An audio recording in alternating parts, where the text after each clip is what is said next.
Good afternoon, everyone. Thank you very much for joining for this Friday press briefing on COVID-19. Welcome to all people watching us on WHO Twitter account, journalists who are dialing in through mobile phones. You will need, as any other day, to press *9 to ask questions, and those who are watching us through Zoom online to click raise hand. Today we have, as most of the days, Dr. Tedros, Dr. Maria Van Kerkhove and Dr. Mike Ryan. We also have a couple of colleagues sitting in the back, Dr. Adriana Velasquez, Dr. Mariangela Simao, Dr. Anna Maria Henao, Dr. Marie-Pierre Preciosi, and Dr. Soumya Swaminathan, who may also be asked to answer some of the questions. As always, we will have an audio file and transcript from this press conference. And I will just really remind everyone, if it's possible, to ask one question, please, so we let all colleagues to ask their questions. So please, let's try to respect that. Dr. Tedros, please. Thank you. Thank you, Tariq. And good afternoon, and thank you once again for joining us in person and online.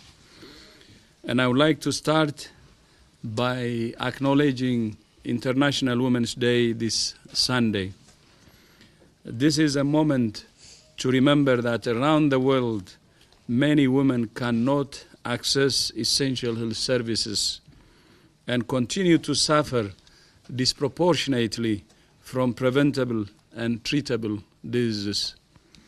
But International Women's Day is an opportunity not only to promote and protect the health of women, but to highlight the vital role they play in promoting and protecting the health of all people. Globally, women make up 70% of the global health workforce, but hold only 25% of senior roles. WHO is committed to promoting gender equality everywhere, and especially in the health workforce. We're proud that we have achieved gender equality in our senior leadership team at WHO headquarters, although we know we still have to work to do in other parts of the organization. Women are also playing a vital role in the response to COVID-19, and we're proud to have many amazing women leading our response in WHO, including Maria, Sylvie, Soumya, Anna Maria, Maria Angela, Marie-Pierre, Adriana, Gabi, Nika, and many others. In the past 24 hours, 2,736 cases of COVID-19 were reported from 47 countries and territories. There is now a total of 98,023 reported cases of COVID-19 globally and 3,380 deaths. We are now on the verge of reaching 100,000 confirmed cases. As cases increase, we are continuing to recommend that all countries make containment their highest priority. We continue to call on countries to find, test, isolate, and care for every case and to trace every contact. Slowing down the epidemic saves lives and buys time for preparedness and for research and development. Every day we can slow the epidemic is another day hospitals can prepare themselves for cases. Every day we slow down the epidemic is another day governments can prepare their health workers to detect, test, treat, and care for patients. Every day we slow down the epidemic is another day closer to having vaccines and therapeutics, which can in turn prevent infections and save lives. As you know, last month WHO convened a meeting of more than 400 scientists to identify research priorities. Hundreds of ideas were discussed and debated, and today we're publishing an R&D roadmap which distills those ideas into a core group of priorities in 9 key areas. These include the natural history of the virus, epidemiology, vaccines, diagnostics, therapeutics, clinical management, ethical considerations, social sciences, and more. The R&D roadmap focuses on research that can save lives now, as well as longer-term research priorities for vaccines and therapeutics. It's vital to coordinate research so that different groups around the world complement each other, so WHO can give better advice and countries can take evidence-based decisions that save lives. That's why WHO has developed a set of core protocols that outline standards of how studies should be done and to collect critical data so we can compare apples with apples and pull data from multiple studies. France and South Africa have already indicated they will use these protocols for clinical trials, and we encourage other countries to do the same. We are also developing research protocols to assess interventions for disenfranchised communities such as refugees and internally displaced persons. We're very encouraged by the level of interest around the world in accelerating research as part of the response. So far, WHO has received applications for review and approval of 40 diagnostic tests, 20 vaccines are in development, and many clinical trials of therapeutics are underway. Even as we test therapeutics, we need to ensure that supplies of those medicines are available should they prove effective. WHO has been monitoring the potential risk of a disruption to medicine supplies as a result of the COVID-19 epidemic. China, as you know, is a major producer of active pharmaceutical ingredients and the intermediate products that are used to produce medicines in other countries. WHO has focused on the most essential medicines that are critical for primary health care and emergencies, including antibiotics, painkillers, and treatments for diabetes, hypertension, HIV, tuberculosis, and malaria. WHO is working closely with industry associations, regulators, and other partners to monitor this risk.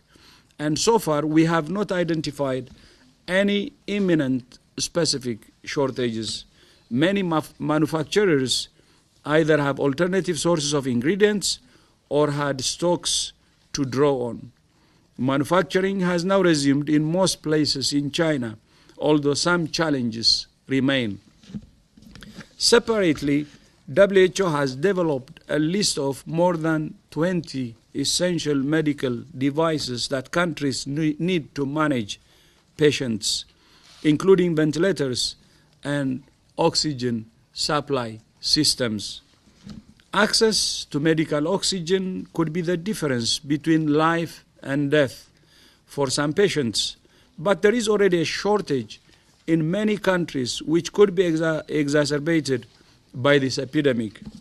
WHO has an existing working group with the Gates Foundation, the Clinton Health Access Initiative, and PATH, and we're building on that partnership to increase access to oxygen.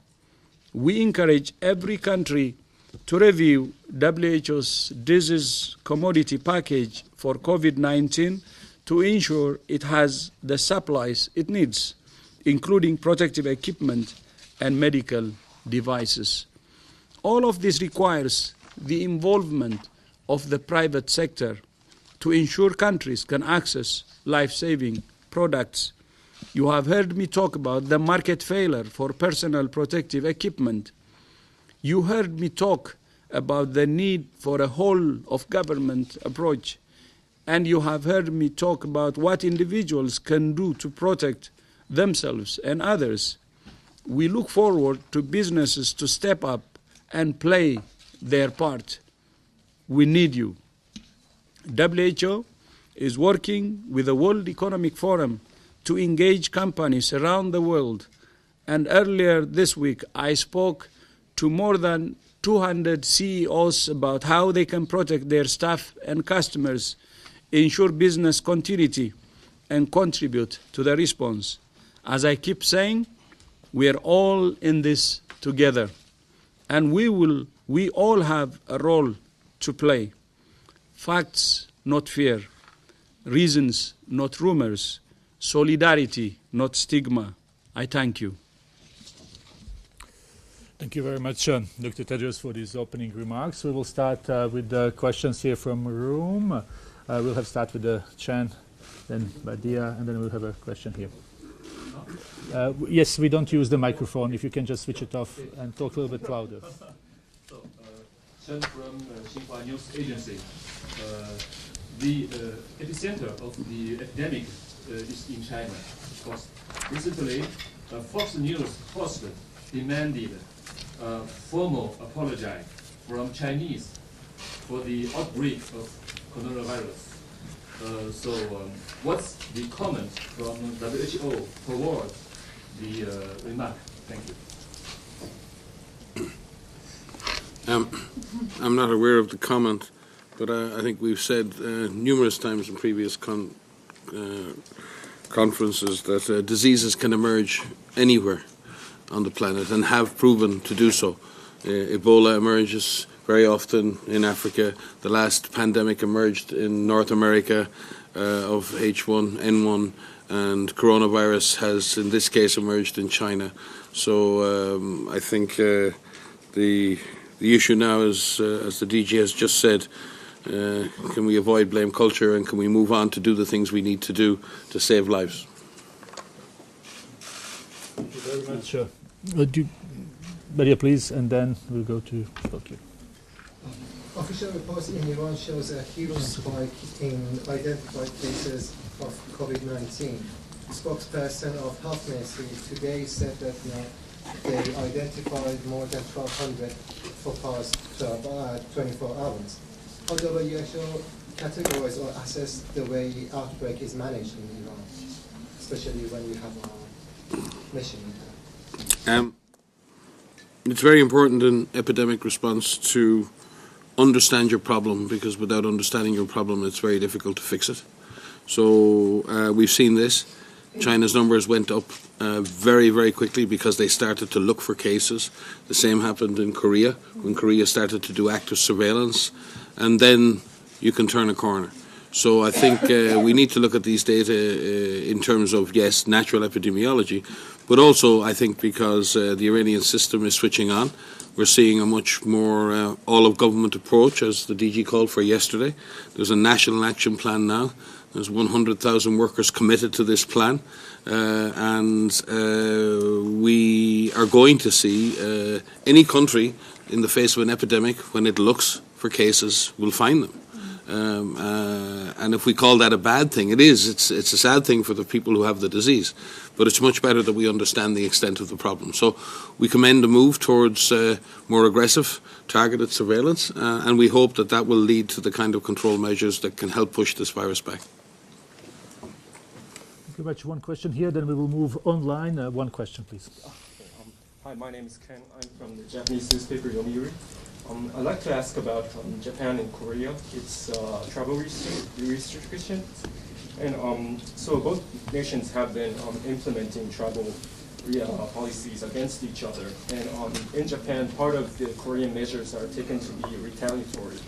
And so can you tell us about to what extent these travel restrictions are meaningful? And do you have any concerns on countries countering and escalating against each other? I think we've been pretty clear on the issue of travel restrictions for a very long time. They should be very carefully considered. they should be public health evidence driven, they should be of short duration, and they should never be carried out in the absence of a comprehensive set of measures to contain or control the disease. There is a long history, unfortunately, of countries sometimes with tit-for-tat travel restrictions, and that has happened in the past. Since the advent of the IHR, in fact, we've seen a huge improvement in that and in transparency between countries, because we challenge countries who put in place travel restrictions and we challenge them to provide the public health evidence. I think Japan and Korea are both doing a fine job in the face of this epidemic. They've both scaled up their public health operations. They're saving lives, and I think we should focus on that and not necessarily on political spats over travel restrictions. It's very, very important that people understand that these types of restrictions are not helping, and in that sense, to overemphasize them is to hurt the response. But we do commend both governments for making significant progress in fighting this disease. If I could just say something on, to the contrary to that, in the sense that what we are seeing and what the stories need to be focusing in is how countries are helping each other. And we see a lot of examples of this. The DG mentioned this research meeting that took place on the 11th and 12th.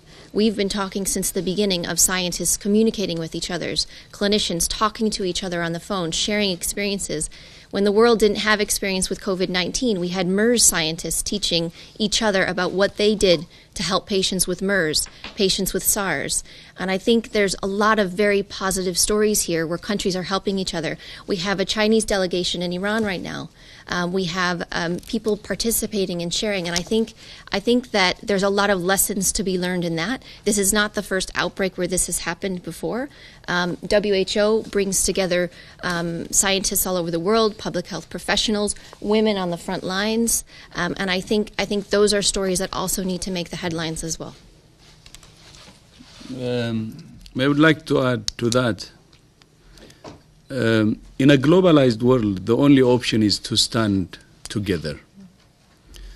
And, all countries should really make sure that we stand together. And in addition to that, as you know, COVID-19 is a common enemy. And the only way we can beat this virus is when we stand together.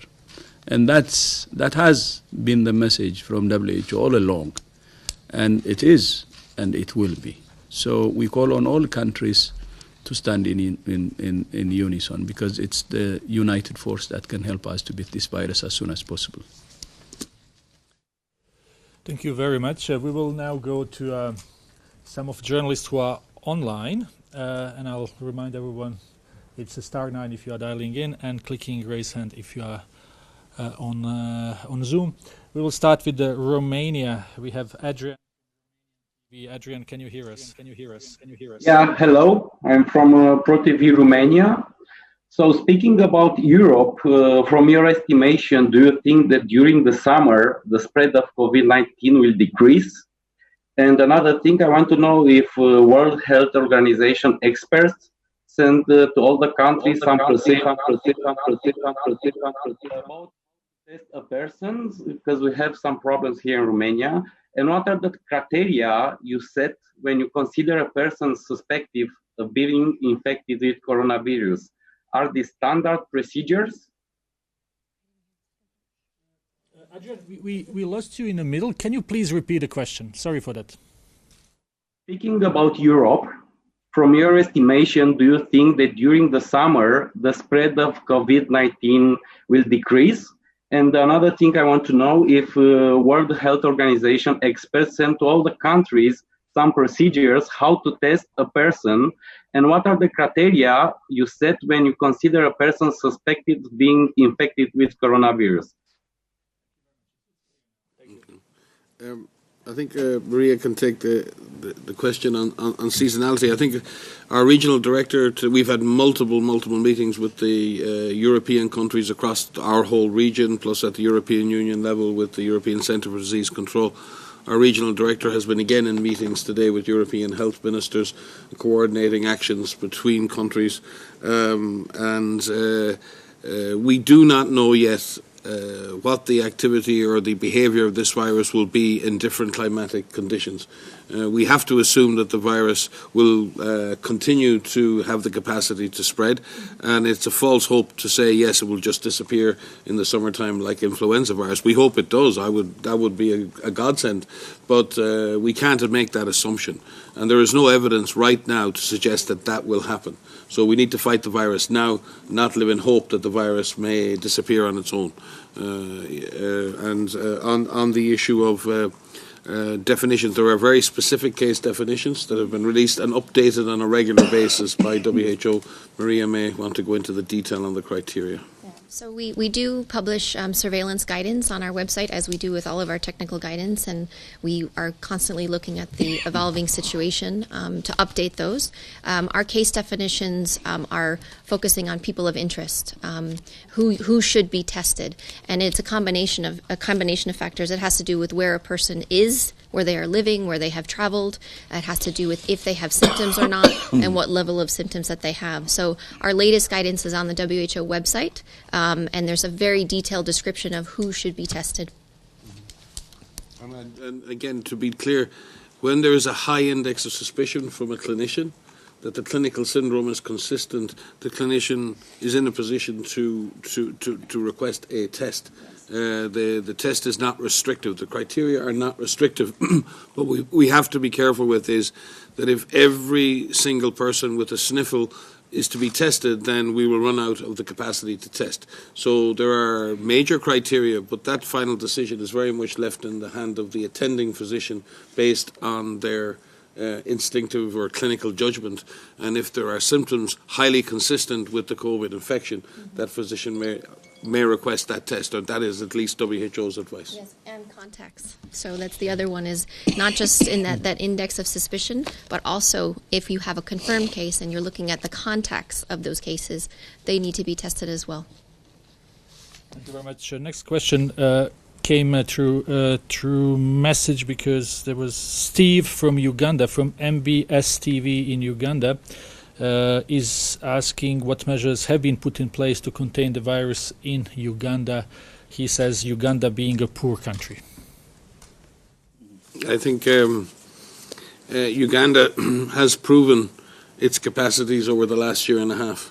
Uganda has invested heavily in its preparedness for Ebola, and imported, unfortunately, Ebola twice from Congo, and contain that disease without any further cases. Uganda has a lot of capacity and history in dealing with severe emerging disease that spread from person to person and require the isolation of cases and the follow-up of contacts. And as the Director General has been saying for years now, this is about preparedness. You prepare for one disease, you prepare for all diseases.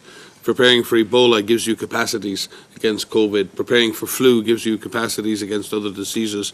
And what we hope is that these investments that are being made by countries like Uganda, and that we want to make under the new Emergency Preparedness Division here at WHO, it's really important that we focus on that. Other countries, Uganda has a strong system, but we are concerned that there are countries who have much weaker surveillance, much weaker health systems, and we need to continue to support all countries in getting ready. The DG may have a comment on this.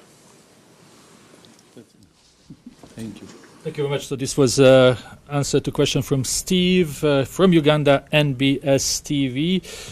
If Chris is fine, we can go to one more question, or two more questions from online. Elaine Fletcher from Health Policy Watch. Banjo Kaur from Down to Earth, India. Banjo, can you hear us? Yes, I can hear you. Can you hear me? Please go ahead. My question is to Dr. Maria. Maria, we had only 5 cases till 3 days ago, but now we are, up to 31 cases. But the testing criteria in our country is limited to suspected cases or to the ones who have been in contact with the confirmed cases. Do you recommend that, as Dr. Mike was saying, that we should now expand our criteria, and a clinician, if he finds that it is necessary, be allowed to recommend a test, an investigation test? Thank you for the question. So we put out recommendations of what we feel is most appropriate for testing. And it is important that countries look at these and they make an assessment of what is best for their country. Our guidance is out there to be aggressive at finding all cases among people of suspicion and ensuring that the contacts of those cases are also tested so that we can prevent onward transmission. Decisions need to be made based on capacity, based on many different factors, but it really is important, especially early on, as you said, you have some cases in your country. It's very important that there's an aggressive approach in the beginning, that you look for all of those cases, because as case numbers increase, systems become overwhelmed. And so as much as can be done in the early stages of this, the better chance you have to delay and to reduce and suppress transmission. Thank you very much. We will now go to Elaine Fletcher from Health Policy Watch. Elaine, please go ahead, and sorry for the confusion. No, thank you. Hi, thanks for taking my question. The World Bank announced recently that we'll put its spring meeting on a virtual format, and that move was applauded in many quarters as something that would also save carbon emissions and travel costs, which are significant for global organizations. And many private companies, meanwhile, have also begun to encourage teleworking as a preemptive move to reduce infection risks. What's your message on these topics? And is WHO making contingency plans for a virtual World Health Assembly? Yeah, I'll leave the DG to comment on the World Health Assembly. I think we advise a risk management approach to all of these different gatherings and meetings, and I think we are entering a new era on this planet in terms of our movement and how we engage and how we interact with each other. And it's wonderful to see that we have alternatives now to necessarily having to meet face-to-face all the time. And if there is a benefit to the planet, then that is great. But we would obviously rather not have COVID-19 and the fear and the disruption that it's causing. But life has to go on. Our economies, our societies, our communities have to continue to work, to live, to educate.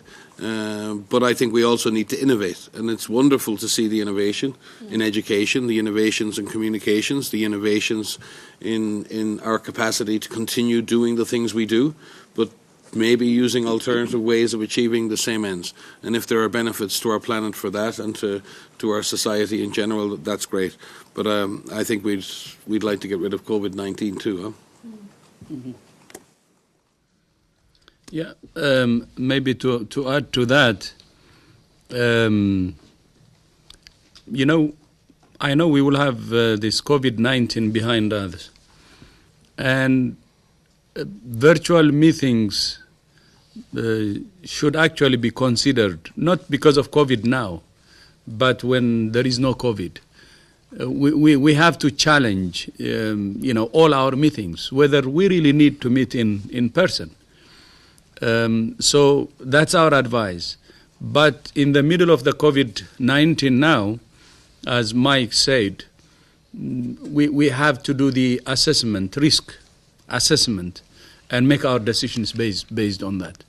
But the virtual meetings, teleworking, should actually be an issue even when we don't have COVID around.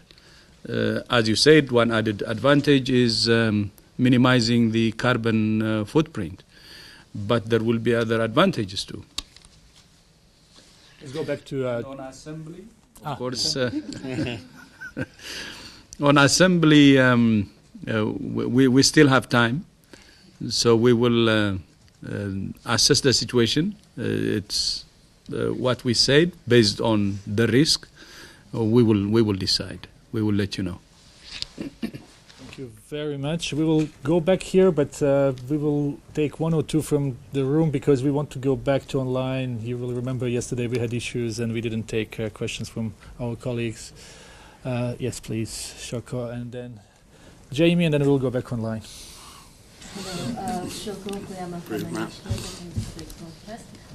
Dr. Tedros, you just mentioned that the number of confirmed cases is now reaching 100,000, and it's spread to 88 countries, areas, and territories. Do you consider it as a new phase, or how do you characterize this situation? Thank you. No, I said it yesterday that it's geographically expanding and it's deeply concerning. But at the same time, the most concerning is out of the 88 countries, we're saying more countries affected from the low income with weaker health systems. And that's the most concerning. And we're working with all countries to tailor the response they should take based on their situation. And our focus will be to support countries with weaker health systems. There was a question from Uganda earlier.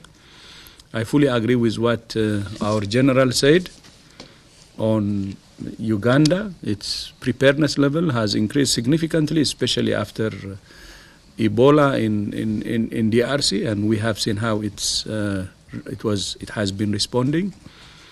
But still, we will continue to support, especially the countries with weaker health systems, to help them to better respond. That will be our focus. And that's why we had a meeting with all AU ministers a couple of weeks ago to discuss about continental strategy for preparedness and also national strategy for preparedness. Jamie, short question, please. Hi, Jamie, Assistant Press. I'd like to go back to behavioral things that people can do, because I think there's still a lot of confusion out there about what people can do. You mentioned, sort of sneezing, coughing, or sneezing with your arm, et cetera. But what about in terms of their households? I mean, are there things that they can do? Should they be buying bleach? Should they be wiping their faces, touching their faces with Kleenexes? I mean, what kind of things can people do to make themselves live more, what's the word, by greater sanitation to be able to prevent this? I'll start with this, and you may want to supplement. So it's very important that everyone knows that there are many things that they can do to protect themselves and to protect their families against COVID-19 and to protect against any infectious threats. The first is washing your hands. You've heard us say this many times, and it's absolutely critical that people wash their hands. And there's a process for doing so.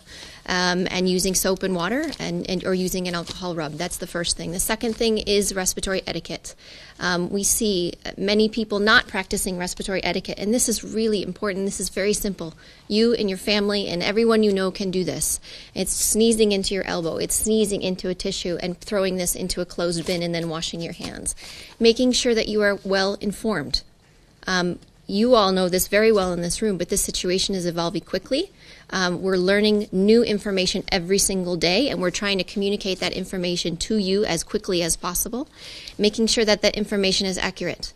There's a lot of false information out there. There's a lot of myths that are out there that are not only confusing, but sometimes could be damaging. So that's important. You can get your families ready. You can talk to your children. You can talk to your parents.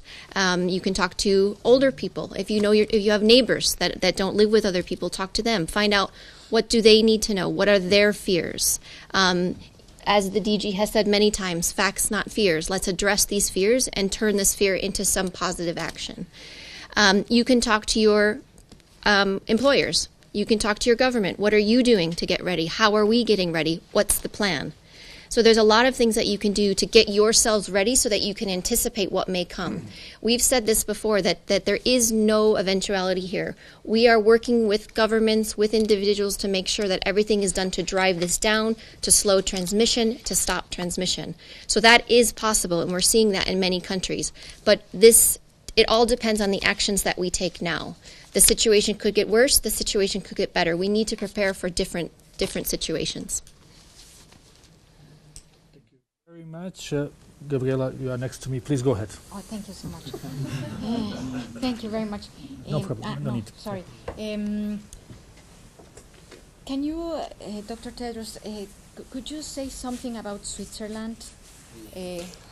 we are here. So if you can talk about this and measures that they have taken, what is your opinion on that? Thank you.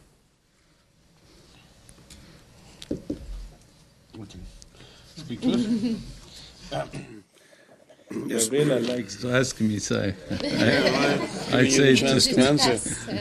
I have a general here.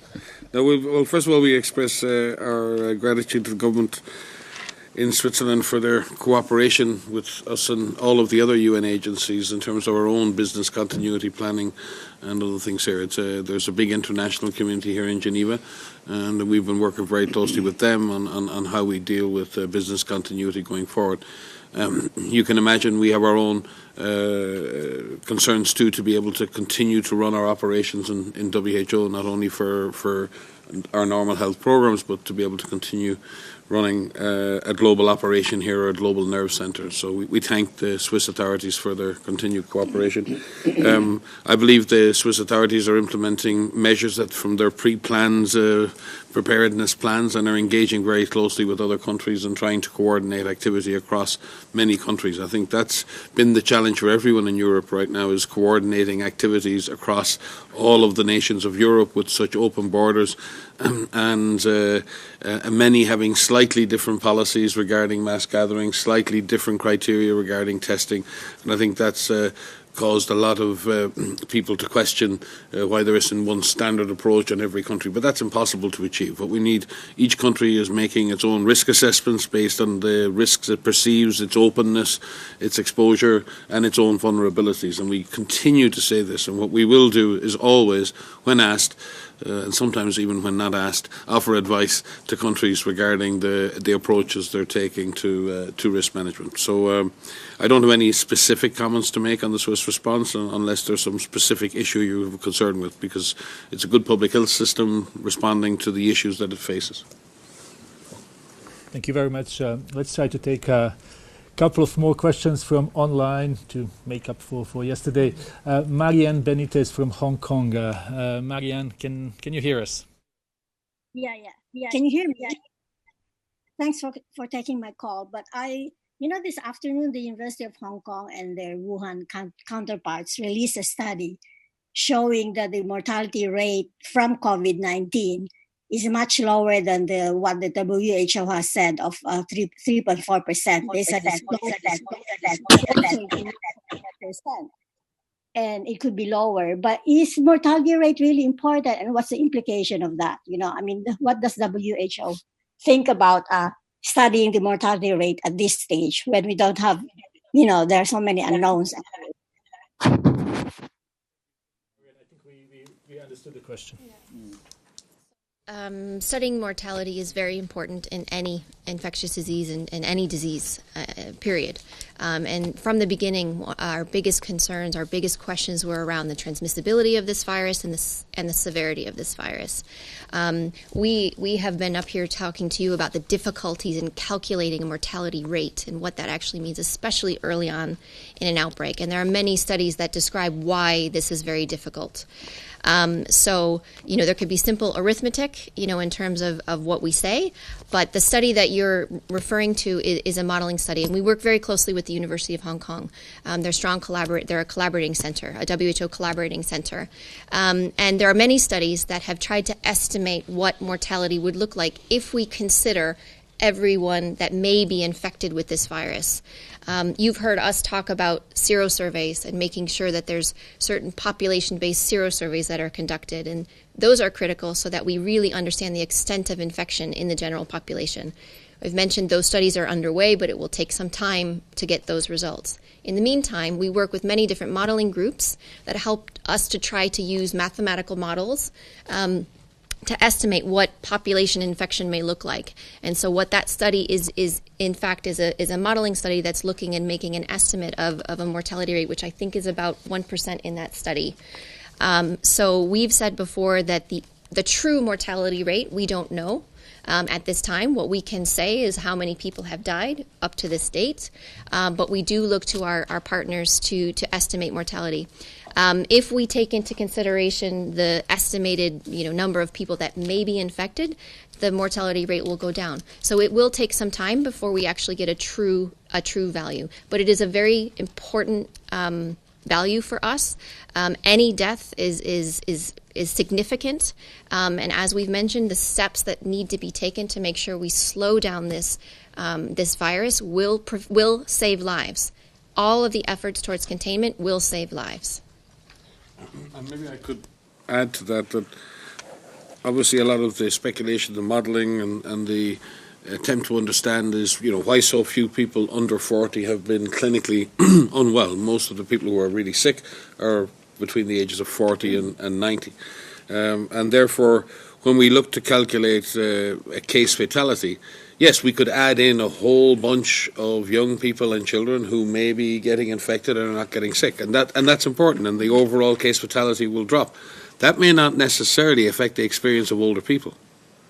And remember, within this, if you look at the data from China, based on the numbers reported, the actual case fatality for people in the older age group goes up with age and goes up significantly with the presence of underlying conditions.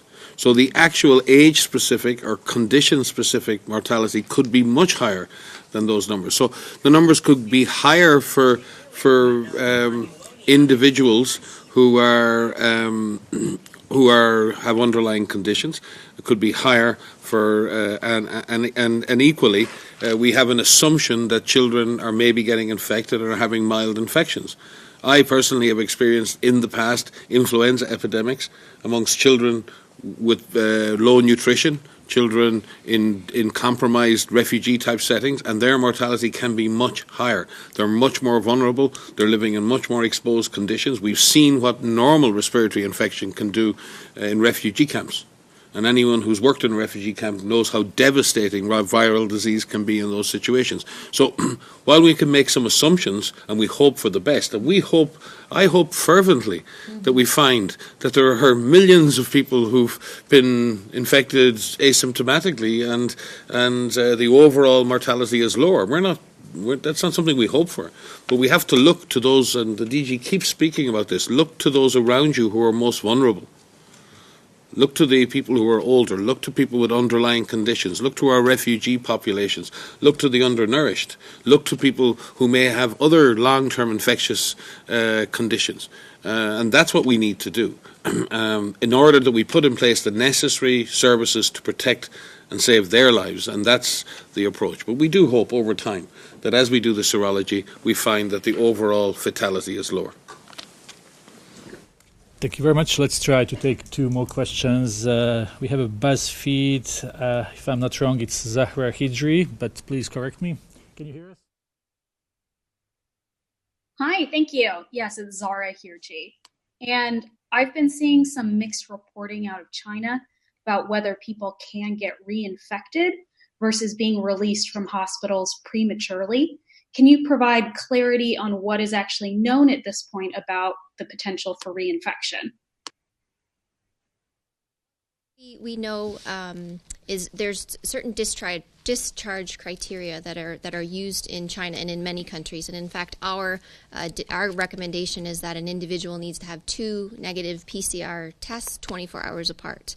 What we've seen from China, there are some case reports of individuals who will test negative and be clinically recovered, but after some days may test positive again.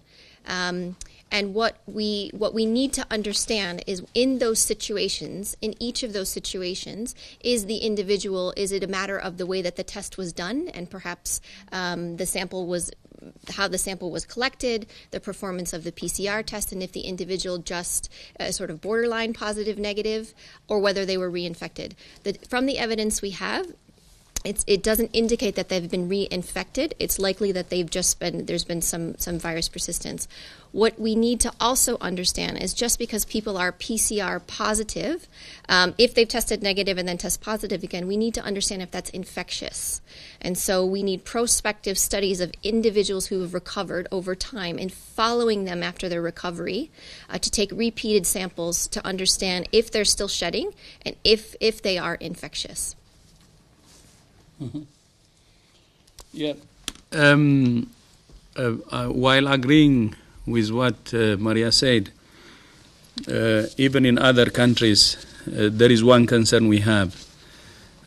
Hospitals have been running very lean and mean, especially in high-income countries, creating a lot of efficiency.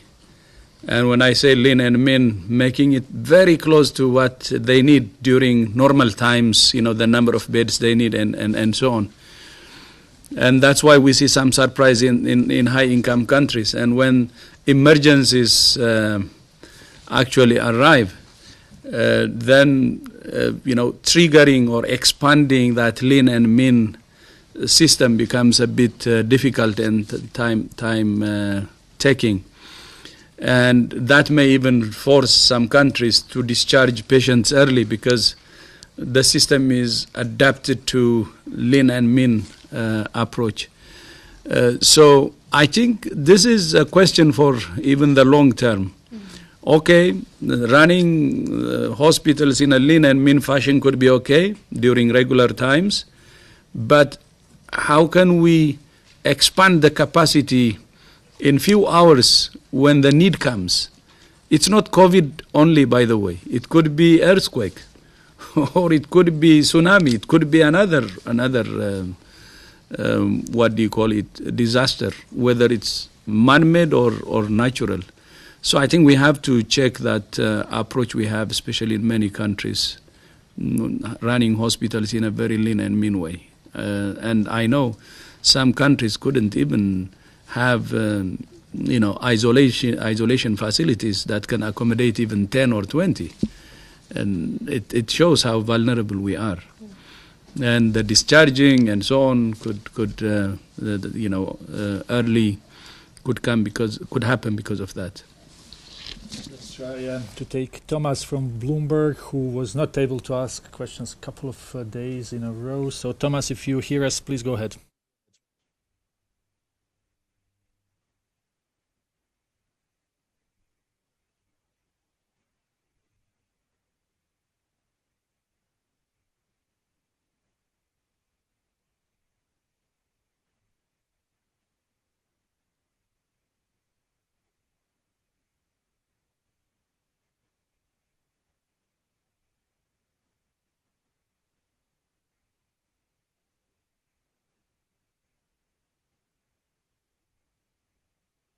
Hi, I think I've been unmuted. I'm not Thomas from Bloomberg. It's Helen Branswell from STAT. Sorry for the delay. Just realized I was unmuted. My question is about the clinical trials in China for the therapeutics. Are you getting any word yet about how those are turning out? Is there any chance of data soon? I will turn to my colleagues to finish that. So as you know, Helen, there are many clinical trials that are currently underway in China. There are more than 200 registered, on the clinical trials list, and we know that they're actively underway, looking at different therapeutics, looking at traditional Chinese medicine. Anna Maria, do you want to comment on the more detail on that, please? Thank you very much. So, yes, we have a very good collaboration with researchers in China. In fact, they even share with us preliminary information as they move forward with the analysis. They are planning to soon start releasing and publishing some of the results. I just want to say that they have done a great work in publications. We have counted that about 180 publications internationally have been released, and the information is available to the public. And there are other 50 publications in Chinese language that have been made available. What we are engaging with them now is in the translation of this information, in seeing what the numerous trials that were conducted mean in terms of public health, and whether or not we need to adjust our ideas for clinical trials elsewhere, and also how can we learn from the implementation of these trials, because there is a great expertise now in China that we would like to build upon. So yes, we are working with them very closely, and they are very forthcoming and transparent with us. Just to supplement, because there's more to be done than just China. We have issued master protocols for clinical trials, for serology studies, for others, and working under the leadership of of Anna Maria, Marie-Pierre, Razi, and our chief scientist, Sumya. We need to bring all of that data together. We're pulling together a data monitoring board, an independent board of experts who will monitor and analyze that data with us, because we need to ensure that all of the available information regarding clinical trials is pulled together so we have the best possible assessment of all of the data. So we commend the researchers for all of the work they're doing independently and with us. We commend those who are willing to work on implementing this more standardized approach, and we believe by doing that we will get to answers more quickly, and the evidence for these products will be much more solid and much more reliable. And we thank all of those around the world at the research level and governments and others for that form of collaboration. It is through this kind of innovation and sharing that we will get the answers more quickly than we would otherwise. We also have to look beyond the issue of efficacy. Having an effective drug, and we hope these are effective, we also have to ensure that those who most need those drugs get them. And that is not the same as drug efficacy. We have to absolutely focus now on equity and access. We cannot have a situation where people who need the drug don't get it and people who don't need the drug do. We must find ways to ensure we can scale up production of any drugs that prove effective, and we can ensure those drugs are distributed on the basis of need and the basis of benefit. And WHO is already working on mechanisms by which we can achieve that, working with our partners both in the north and the south. Thank you very much. This was Anna Maria Henao Restrepo, who is the unit head, research and development blueprint with our emergency program. Let's try Chris one more time. Thomas from Bloomberg before we finish for today. Thomas, can you hear us? Thomas, can you hear us? Thomas, can you hear us? Thomas, can you hear?